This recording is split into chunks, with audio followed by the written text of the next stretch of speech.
Dahil po sa ginagawa natin ngayon, mas mapapadali po sa gobyerno, mas mapapadali po sa DOTR at sa atin pong ibang mga ahensya ng gobyerno na malaman kung saan po nagmumula at saan po nagtutungo ang ating mga commuters. And real time, malaman po natin, mas kailangan pala ng dagdag na train trips dito, mas dagdag na kailangan na ruta dito, mas kailangan ng dagdag na investment sa riles dito.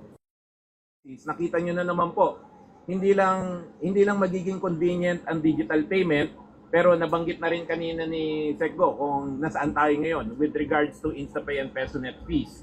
It's a whole of government approach from DOTR to SSS to PPP Center, to everybody's participated, to the private MBSP, to the private sector po.